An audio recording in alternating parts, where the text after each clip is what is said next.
बिस्मिल्लाहिर्रहमानिर्रहीम नहमदुहु व नुसल्ली अला मुहम्मद रसूलुल्लाह करीम। ये प्रॉब्लम लीनियर अलजेब्रा के बेसिस एंड डायमेंशन चैप्टर से है। डिटरमाइन वेदर और not the following vector form A basis. इसमें 3 वेक्टर दे रखे हैं 1, 1, 2, 1, 2, 5 और तीसरा वेक्टर है 5, 3, 4। तो बेसिस बनेगा या नहीं, एक सेट यानी जो इन 3 एलिमेंट से मिलके बना होगा वो बेसिस होगा या नहीं, ये पता करने के लिए हमें बेसिस की डेफिनेशन मालूम होना चाहिए। तो बेसिस की डेफिनेशन हमारे यूट्यूब चैनल पे यहाँ पर हमने किसी वीडियो में है, हम इसका अगर लिंक प्रोवाइड कर देंगे इसमें डिस्क्रिप्शन में, और फिर हम उसी डेफिनेशन के बेस पर इस क्वेश्चन को सॉल्व करेंगे। यानी ये मैं जो 3 वेक्टर दे रखे हैं, बेसिस होने के लिए ये ज़रूरी है इन तीनों वेक्टर का लीनियरली इंडिपेंडेंट होना। और आपको मालूम है बेसिस होने के लिए जो वेक्टर स्पेस होता है, हालांकि वेक्टर स्पेस तो यहाँ पर दे ही नहीं रखा, तो यानी उससे कहीं कनेक्शन नहीं होगा ऐसे दिखाने के लिए। सिर्फ हमारा एक ही चीज़ से काम चल जाएगा क्योंकि वेक्टर स्पेस यहाँ पर डिफाइन नहीं है। तो वेक्टर दूसरी कंडीशन ये होती है कि जो वेक्टर स्पेस होता है उसके हर एक एलिमेंट को इन एलिमेंट के लीनियर कॉम्बिनेशन की फॉर्म में लिख सकते हैं। तो यानी हमें सिर्फ पहली जो कंडीशन थी उसका ही यूज़ करना होगा, यानी प्रूव करना होगा, देखना होगा कि ये तीनों वेक्टर लीनियरली डिपेंडेंट हैं या इंडिपेंडेंट हैं। बेसिस होने के लिए इंडिपेंडेंट, इन तीनों वेक्टर का इंडिपेंडेंट होना ज़रूरी है। तो हम मान लेते हैं लेट अल्फ़ा 1 या अल्फ़ा 3 है, ज़्यादा तो है नहीं, इसलिए अल्फ़ा बीटा गामा ले लेते हैं 3 इनके करस्पॉन्डिंग। ये scalars, let this be scalars such that, इस तरीके से स्केलर मानेंगे कि इस स्केलर का इस वेक्टर के साथ में मल्टीप्लिकेशन करके और इस स्केलर का इस वेक्टर के साथ मल्टीप्लिकेशन करके हम लीनियर कॉम्बिनेशन बनाएंगे। लीनियर कॉम्बिनेशन को पुट कर देते हैं 0 के इक्वल। ये 3 ऑर्डर का है, इसमें 3 एलिमेंट हैं, तो इसको भी हम 0 वेक्टर दिखाएंगे। इसमें इस तरीके से 3 कंपोनेंट होंगे, वो सभी 0 होंगे, ये 0 वेक्टर।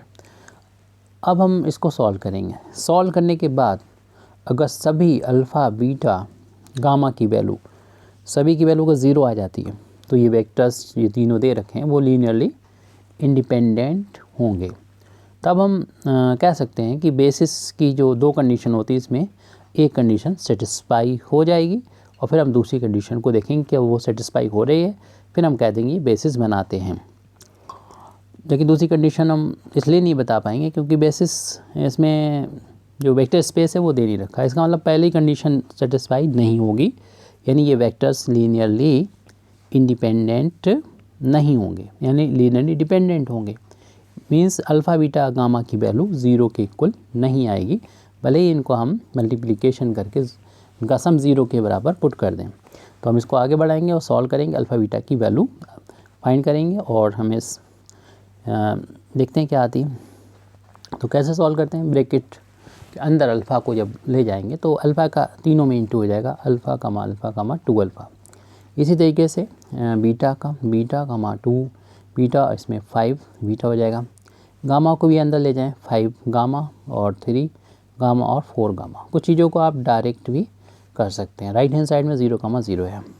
अब यहाँ पर 3 वेक्टर्स हैं, इनको आपस में ऐड करना है। मैट्रिक्स का जिस तरीके से हम लोग ऐड करते हैं, यानी करस्पॉन्डिंग एलिमेंट को ऐड करते हैं, वैसे यहाँ पर उस मैट्रिक्स को वेक्टर बोलते हैं जिसमें एक ही रो या कॉलम हो। तो यहाँ पर एक रो है, तो ये मैट्रिक्स ही है, मैट्रिक्स के रूल यहाँ पर फॉलो होंगे।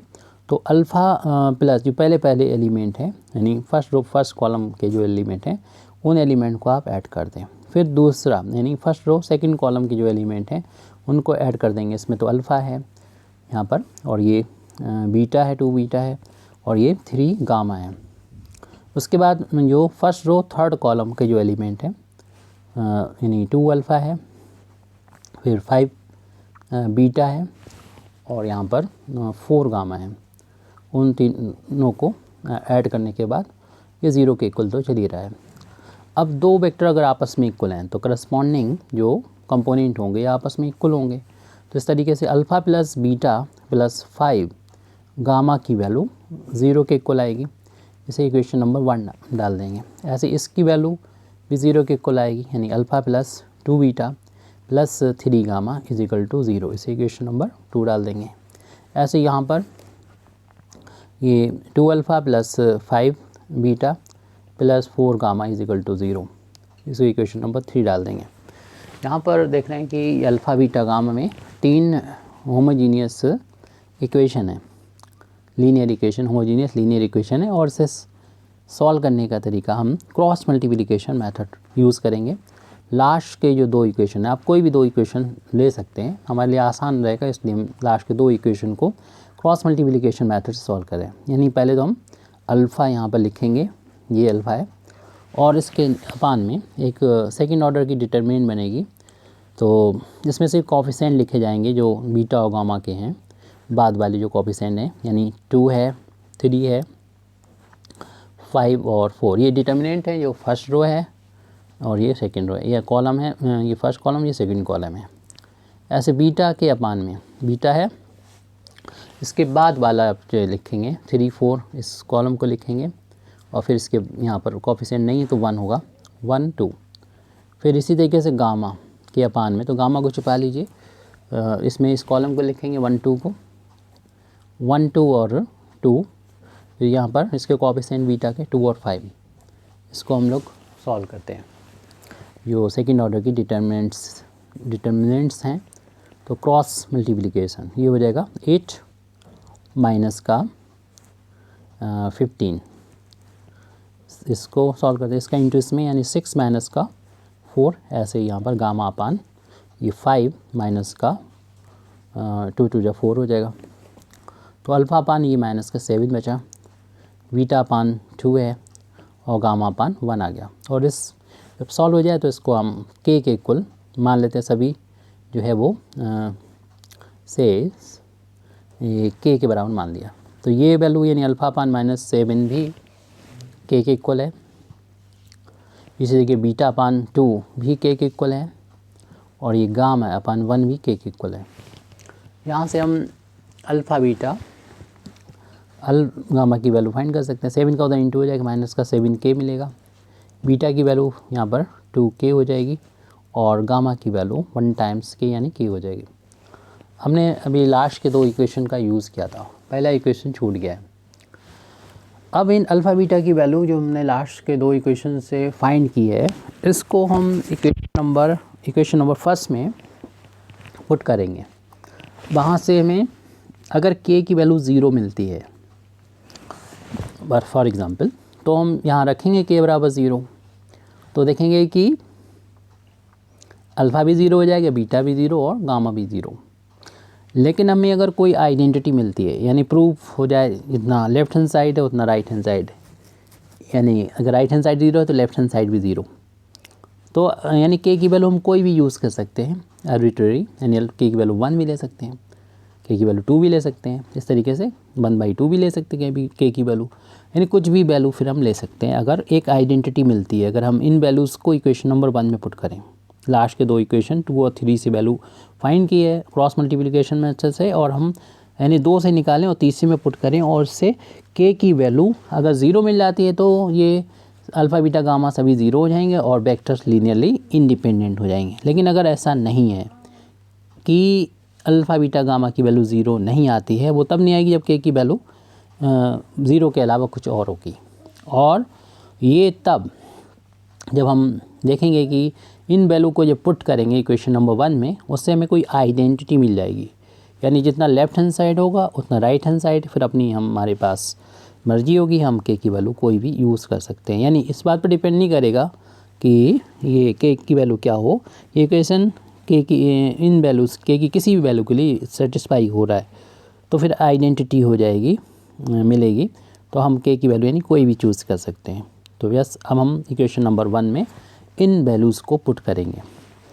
यानी इक्वेशन नंबर 1 में इक्वेशन नंबर 1 देख लीजिए, ये क्या है, alpha plus beta plus 5 gamma is equal to 0 में हम इन वैल्यूज़ को पुट कर रहे हैं। आप देखिएगा यहाँ पर इक्वेशन देख लीजिएगा, और वहाँ पर सबसे पहले हमें जो अल्फ़ा मिल रहा है और अल्फ़ा की वैल्यू में माइनस का 7k मिली है, वो रख दिया। फिर उसके बाद है हमारा बीटा, और बीटा की वैल्यू है 2k, वो पुट कर दिया। प्लस 5 गामा है, और गामा की वैल्यू तो k के बराबर ही आई है, और right hand side 0। Equation number 1 में ये हमने पुट किया है, यानी ये हमने लिखा है फ्रॉम इक्वेशन नंबर 1, यानी अल्फ़ा बीटा गामा की वैल्यू रखी। तो माइनस ये 7k है, और ये 5k और 2k, ये भी 7k हो गया, राइट हैंड साइड में 0। तो ये देखेंगे कैंसिल होके 0 बराबर 0 आ गया, जो कि क्या है, विच इज़ आइडेंटिटी है एक। यानी इस बात पे ये वैल्यू डिपेंड नहीं करती कि k की वैल्यू क्या हो, यानी k की हम कुछ भी ले सकते हैं।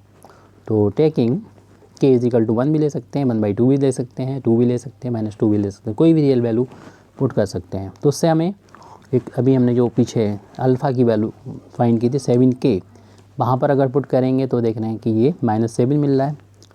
और ये एक अकेला नहीं, ऐसे इनफाइनाइट सेट हम बना सकते हैं, जो ये 0 अल्फ़ा बीटा ओमेगा में मिलेंगे, अल्फ़ा बीटा गामा कई वैल्यू मिलेंगी, कई सेट मिलेंगे, जिसको अगर हम यहाँ पर पुट करेंगे तो ये वैल्यू 0 आ जाएगी। ऑल्दो ये जो वेक्टर्स हैं वो 0 नहीं है, लेकिन उनका लीनियर कॉम्बिनेशन जब बना रहे हैं वो अल्फ़ा बीटा गामा की इनफाइनाइट ऐसी वैल्यू होंगी जिससे हम बना सकते हैं ये 0 के बराबर, क्योंकि उनमें से एक वैल्यू हम आपको दिखा भी दे रहे हैं इनफाइनाइट वैल्यू से, वो तब मिलेगी जब हम k की वैल्यू 1 रखेंगे। उससे बीटा की वैल्यू जो कि 2k आई थी, और k की वैल्यू हमने 1 ली। आप कोई भी चूज़ कर सकते हैं, k की वैल्यू -1 भी ले सकते हैं।